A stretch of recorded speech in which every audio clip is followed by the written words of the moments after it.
Hello, listeners, and welcome to part 2 in this mini-series on surviving spiritual abuse on the Cult Vault podcast.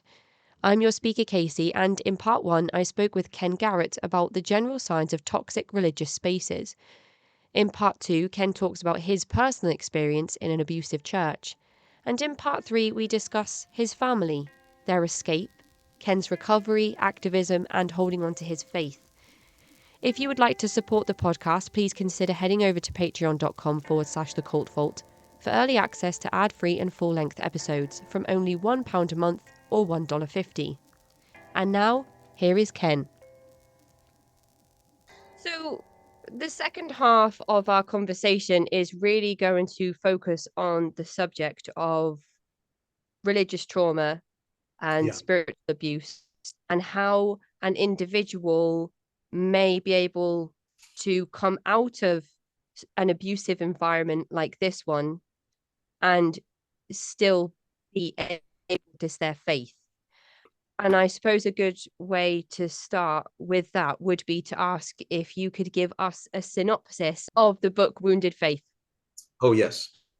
Well, Wounded Faith, great book. It's a book that is a compilation of chapters written by speakers and teachers that are a part of the International Cultic Studies Association, who mostly have experienced spiritual abuse in Christian settings, as I have. And so with a consistent, actually with a growing phenomena of abuse survivors from Christian churches, the ICSA, International Cultic Studies Association, they put some resources into, okay, how do we take care of these particular people? Because there's some distinctions or distinctives about a Christian abuse survivor that are often different than other forms of abuse from, say, Eastern religions or commercial cults, military, whatever. So there's some distinct things that we need to remember about these survivors. And so this book is an attempt to kind of specifically put the medicine right on the wound of abuse experienced in Christianity. In the House of Friends, Understanding and Healing from Spiritual Abuse in Christian Churches, the official title of your full published book. Is that right? Yes. Mm-hmm. And the contributing chapter that you have in Wounded Faith is a chapter from the book In the House of Friends. Yes. I have 2 chapters in Wounded Faith. The one on what the walking wounded experience as they go to church. And I think that's probably the most helpful. The other one has kind of become like the Beatles Butcher Block album cover. I mean, it is lost, and it's in the very back of the book, because I had this great idea of wanting to present an exegetical consideration of Psalm 139 or 37. And I think my chapter is about as boring as it sounds in its title, because nobody said a thing about that one. But yeah, that's my contribution to Wounded Faith. The chapter that I read, it stood out to me for a number of reasons. And I think I mentioned in an email to you that there was thought around in my mind that I couldn't quite put into words. I couldn't summarize it in a way that was neat and tidy that would make sense to people. And all of my listeners will know what I'm about to say. It happens to me all the time. I'm not concise with my words, and I go around and around in circles trying to say what it is that I mean. And you did that so in this chapter. So I wanted to go through some of the subheadings that you had within this chapter where you gave explanations to what an individual might experience in terms of religious abuse and why the things that we are doing help, or why they won't help, or why they can't help. So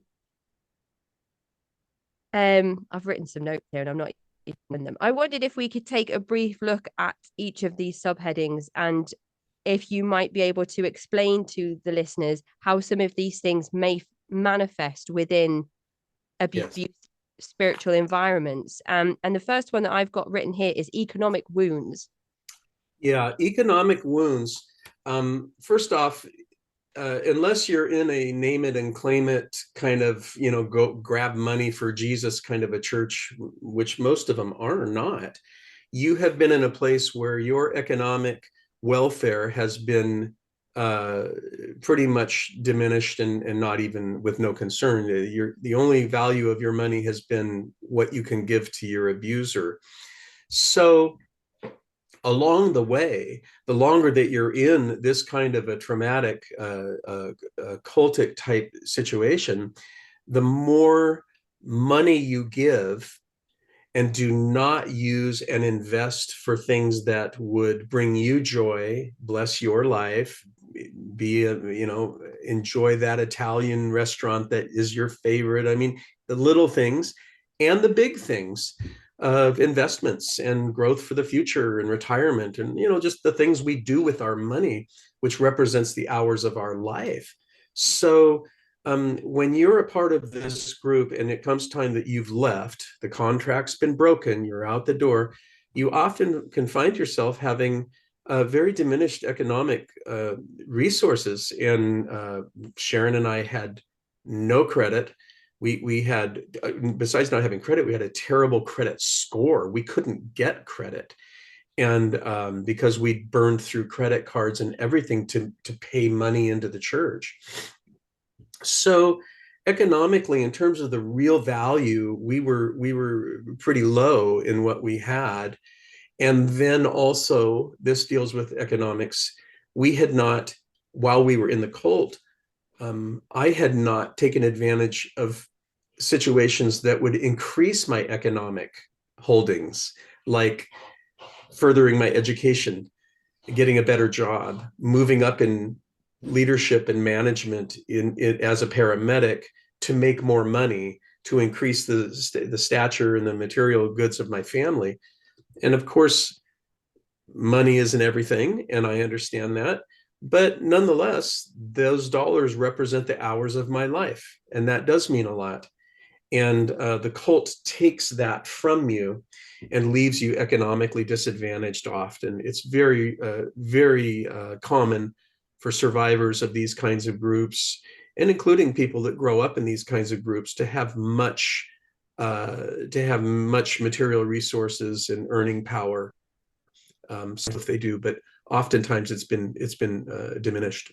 I suppose the in regards to economic wounds, if we're looking at the state of the world and the cost of living crisis that we're experiencing between the pandemic and everything that's happening with Russia and the Ukraine, there's an element to that of financial security, being able to pay those rising bills, being able to offer comfort in an economic crisis to your family, whether that's heating the house or cooling the house down when the summers are far too hot, or just being able to keep a roof over your family's head, enough food and provisions to keep everybody comfortable, Yes. must come into I mean, without the cost of living crisis, that's something that often comes up in these interviews as well. One once said to me that they had to get all their ducks in a row before they left the Jehovah's Witnesses.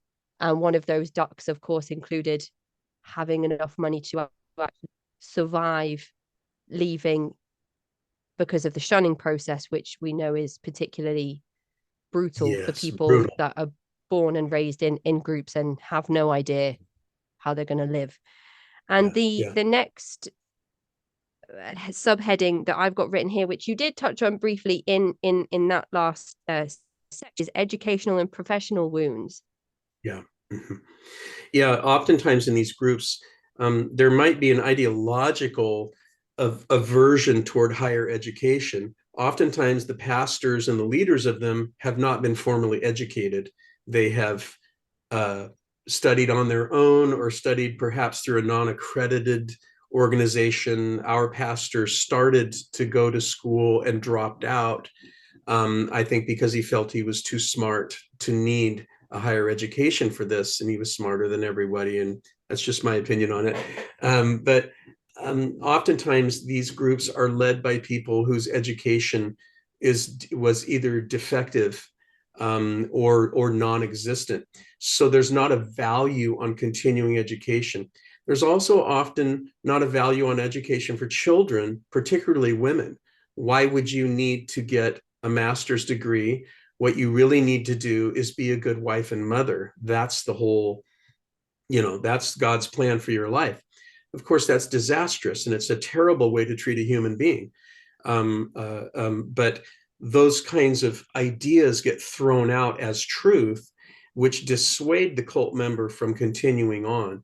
I wanted to go to seminary when I joined the cult, and I shared that with one of the pastors, and he said, well, that's interesting. And the next couple of days we got together, and he said, I've been thinking about it. And I talked to the pastor, Mike, and which gave some added authority to talk to the senior pastor about little old me, right?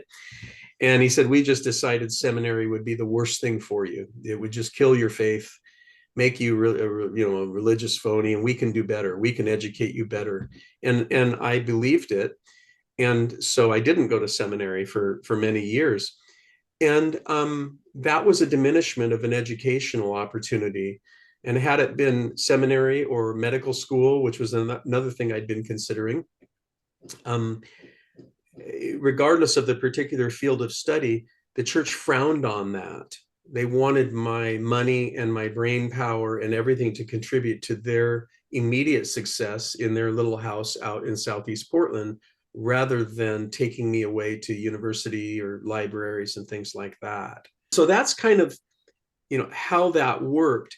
And then when you walk away from such a church, you find yourself not having learned new things that would give you a better job, or perhaps even put you in a life you wanted. And if you're 30 and you walk away from a cult, you can still put it together and go to medical school or law school, whatever. I mean, you do that for many, many years. If you're 60, probably not. So the time that the cult eats oftentimes makes it so that when you leave, your economic dreams or your educational dreams are really something you can't do anymore. And that is something that cults do a lot. A local cult in America, well, actually it's in England too, International Church of Christ.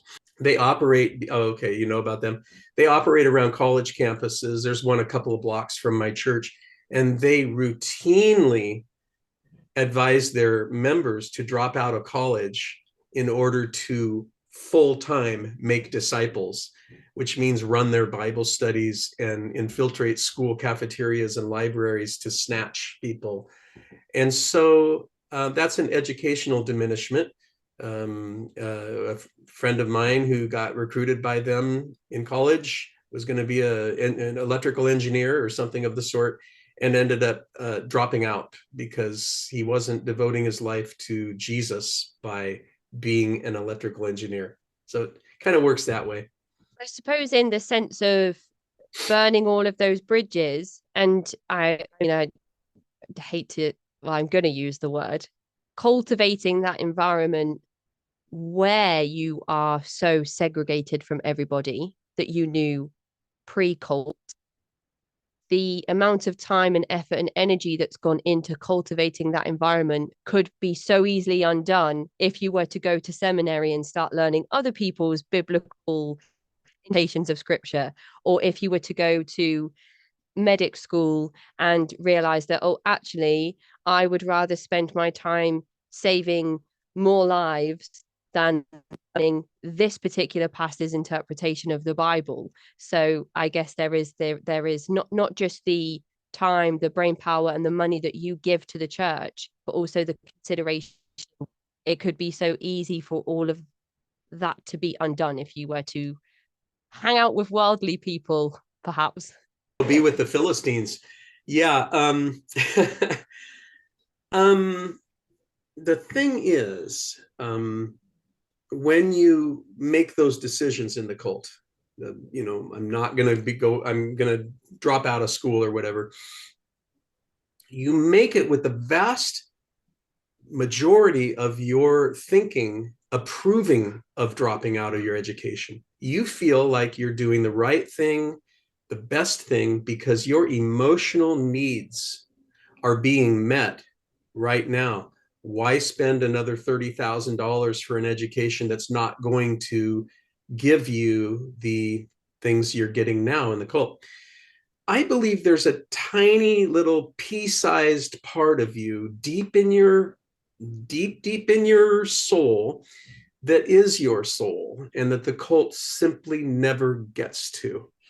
And that little part of you, when you do those decisions, kind of goes, oh, and you tell that thing, oh, shut up, you don't understand, it's going to be really good, you're someday you're going to be a group leader or something like that. But the overwhelming feeling that you have in the cult when you make that decision about your education or your money is that you're doing the right thing. It may hurt, but it's an investment that's worth being made, because those emotional needs that you have are right there at the door waiting for you if you just make that decision. Then the next subheading on my list is parenting wounds.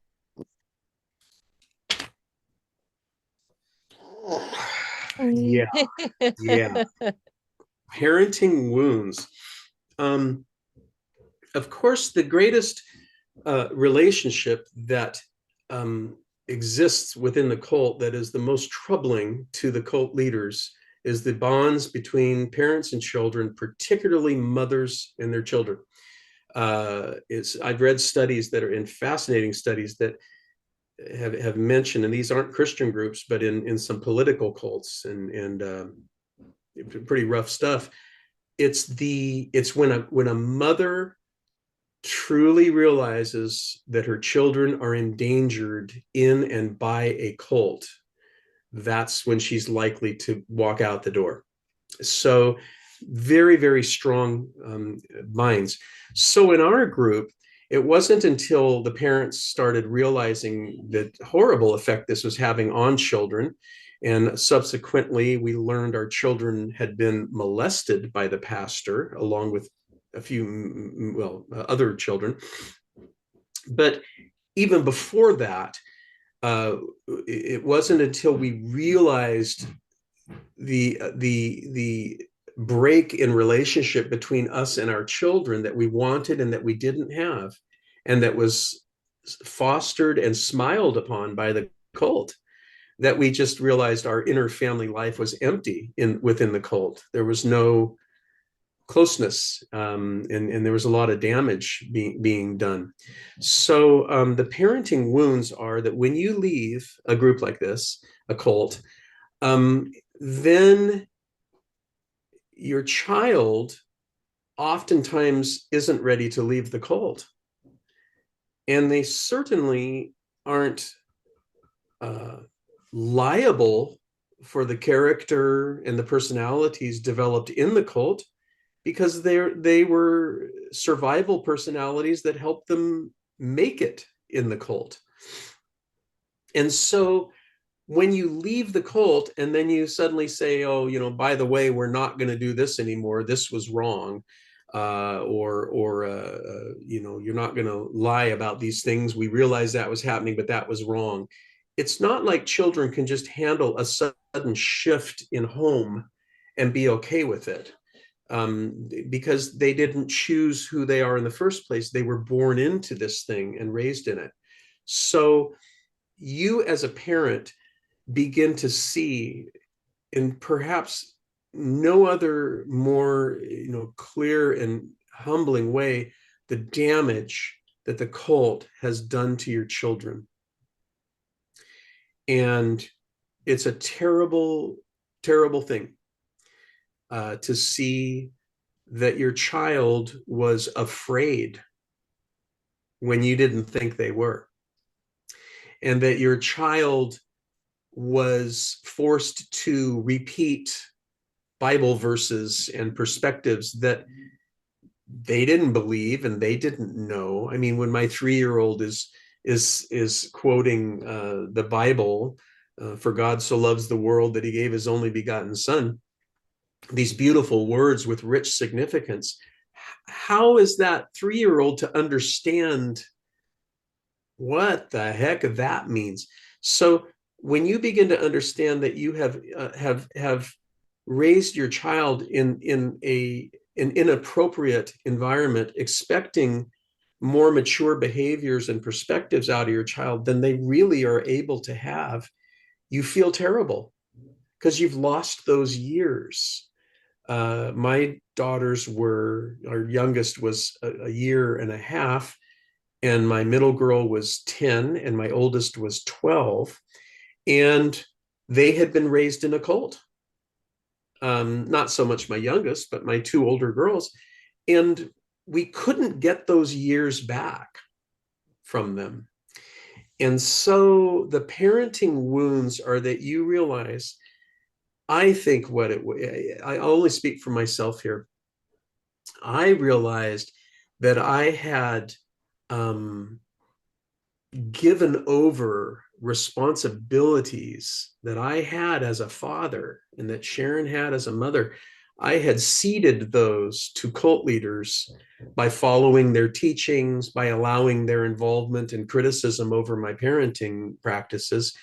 And I had traded something away to become like a child myself in the cult, that as a man, as an adult, I should have embraced, and I love it with the young families in my church now that, oh no, it's very clear who the boss is. This is dad, this is mom, and no, Pastor Ken's not going to butt his nose in their life. This is them, and I respect it. And so when you realize leaving a cult that you sold that for a bowl of soup, you sold it for cheap, and that it damaged little people that you love very much. It's a devastating thing as a parent to realize that.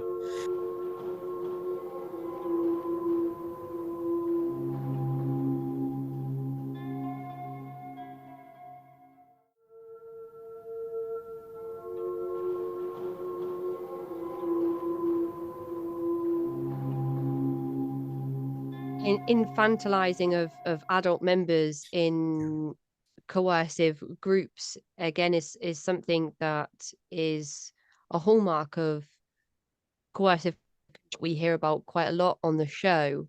Yeah. And the thing that you mentioned about handing over the responsibilities that you had as a father, the amount of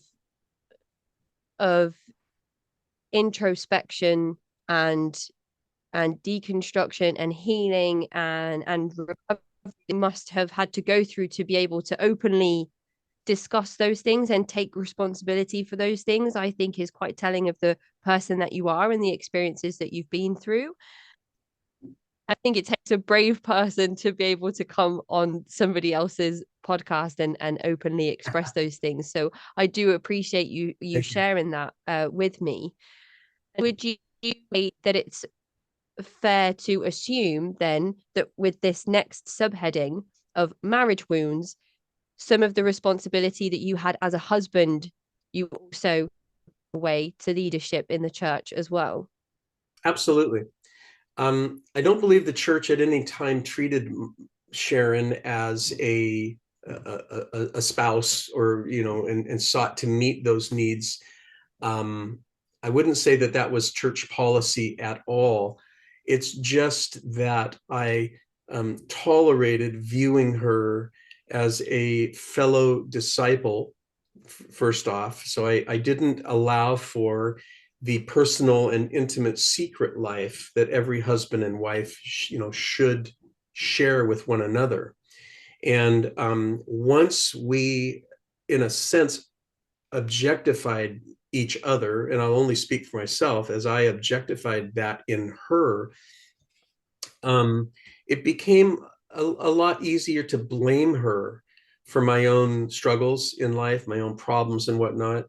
And I suppose she would mention her own struggles on that too. But our marriage really hit the rocks.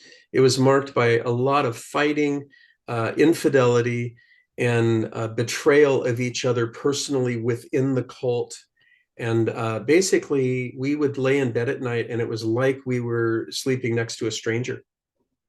And as I said, this is somebody that I knew when she was 15 and she knew me when I was 17. So we had a history with each other, which was had a very powerful place in our marriage. But we went through such a terrible time of disdain and loathing for one another in the cult, that the marriage wounds, when you walk out of a group like that, really come down to a need to get back to the pre-cult marriage question of, do we want to continue to invest ourselves in a marriage, and do you still love me, and can you still love me, and do I still love you, and those questions. And by the time we left, of course we answered with a resounding yes, that I'm nuts about my wife, and she's, I hope, tolerant of me. But that decision had to be made. And sometimes in leaving a cult, the marriage is irreparably harmed.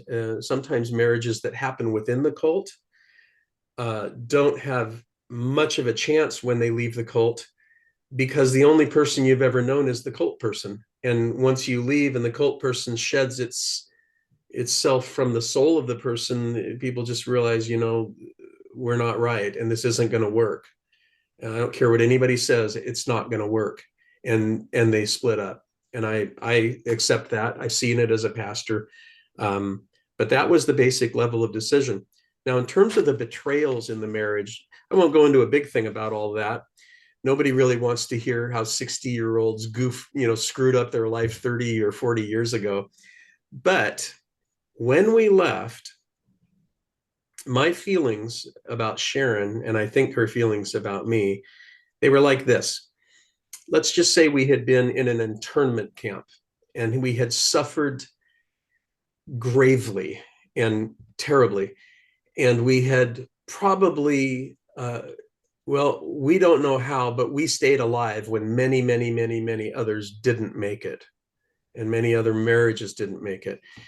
And then we get out and we're together again. We haven't seen each other for years. And it's like I'm looking in the face of somebody that I used to know. And I love her. And she's had a rough time and I've had a rough time. Okay. I'm not going to, put my hands on her shoulders and say, well, what did you do to stay alive? Uh, of course not.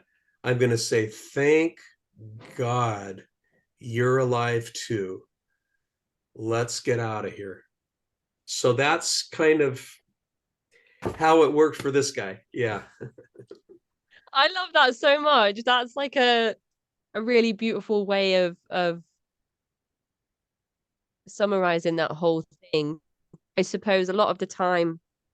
I kind of feel like I could cry right now. Yeah, I love that. It really is beautiful. I think it's unfortunate when you think about the other side of that, where people are so deeply damaged by their experiences that they aren't able to keep their hands off the shoulders and say, you need to tell me everything that happened Yeah. in the fog, so to speak.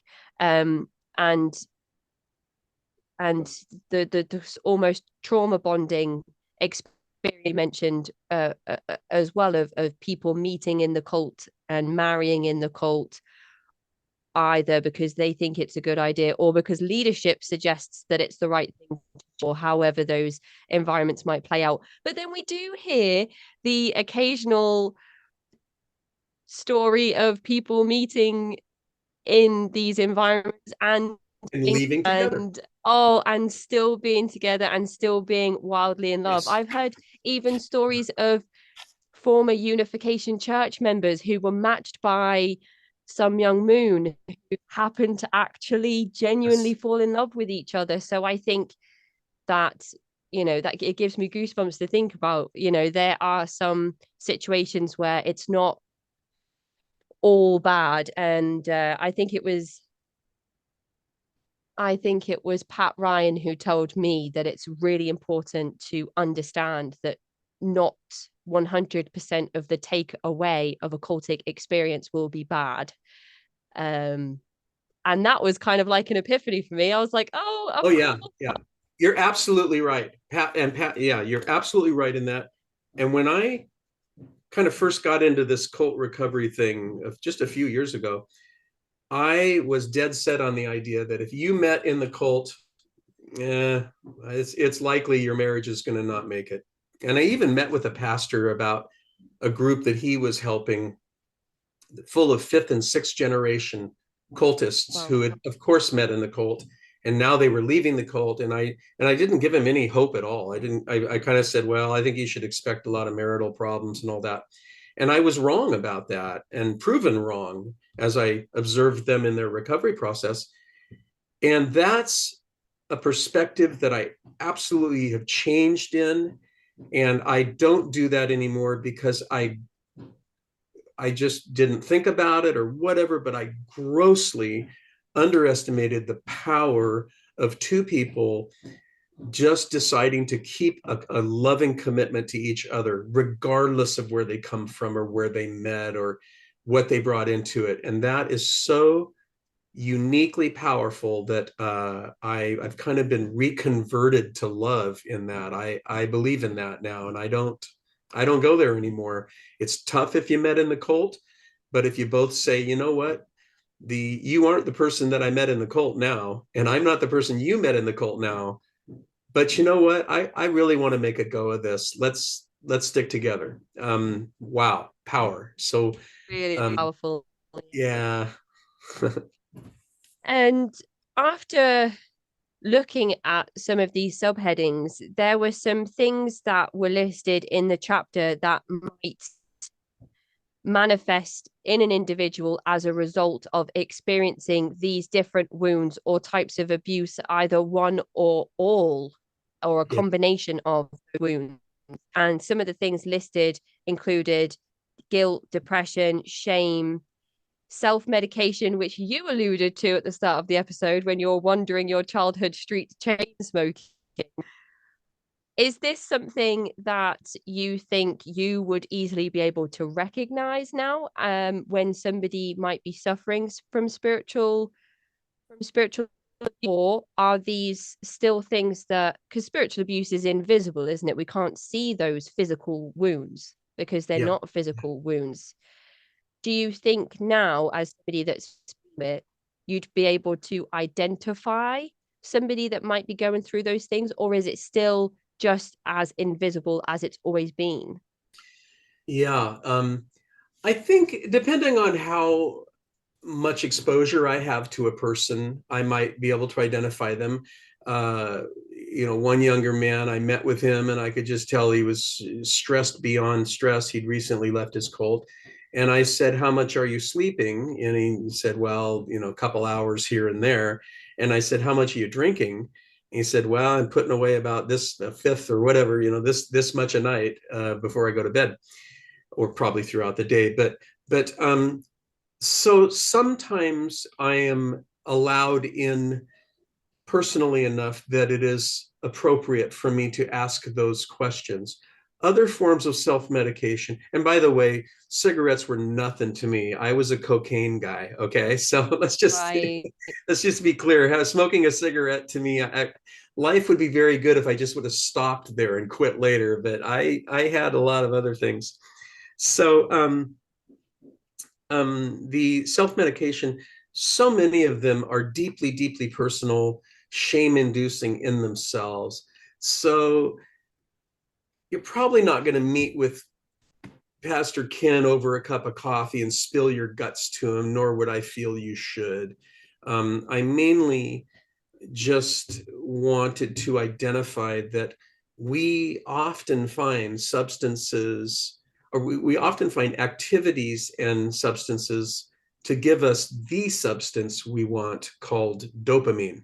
So if you get it from alcohol or pornography or fast drugs or slow drugs or day trading in the stock market, whatever gives it to you, whatever gives you that little click, you may be struggling with medicating your way through the trauma of leaving a cult.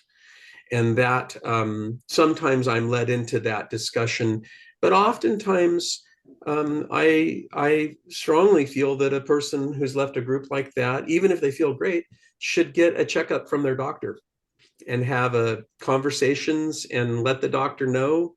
And I mean, it's between them and their doctor, but taking care of that physical part of you is very important. And sometimes that's the first self-affirming thing you do is, geez, get some help, get a sleep aid, get on an antidepressant or whatever your doctor and you work out. But don't be afraid to start seeking the help you should have.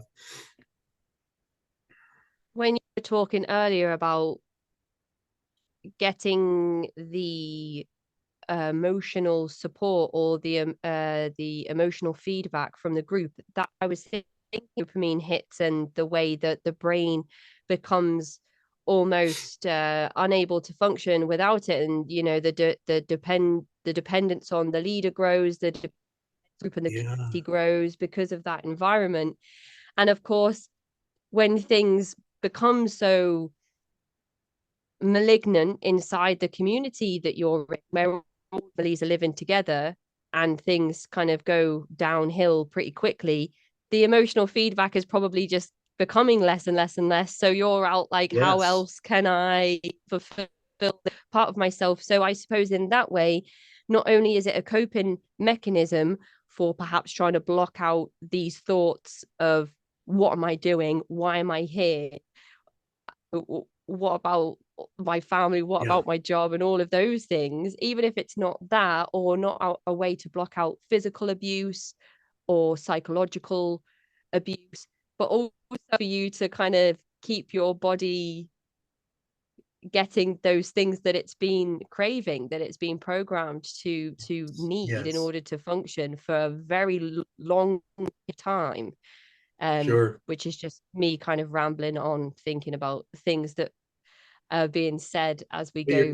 You're absolutely right on with it. When you first are in the group, you're getting love bombed, and you see some amazing stories of, wow, I used to use heroin. Guess what? No more. I used to smoke a pack a day. No more. I drank. I did this. I did that. I had this. I would sleep around. I would do all these things. No more. And you would say, Jesus saved me. I'm good now.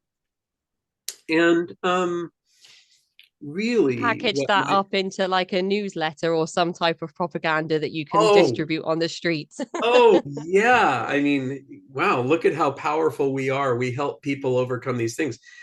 Well, when you're being love bombed, you do get your dopamine from that experience of unconditional love and everything. When that fails and it becomes training time, you have a new structure that keeps you in the cage. You're in the group, and yet you're not getting your dopamine love bombing fix. So then infatuation with other members, clandestine use of alcohol, drugs, relapses into various areas, all of that, they kind of come back as ways to self-medicate yourself through as a cult member. That is the end of part 2 of this mini-series on surviving spiritual abuse. In the third and final segment, we will be looking at Ken's escape, recovery, activism, and holding on to faith. For a link to Ken's work, please follow the link in the episode description. To get in touch with me, you can find me at cultvaultpodcast@gmail.com or follow me on Twitter and Instagram at cultvaultpod. I'm your speaker, Casey, host of the Cult Vault podcast.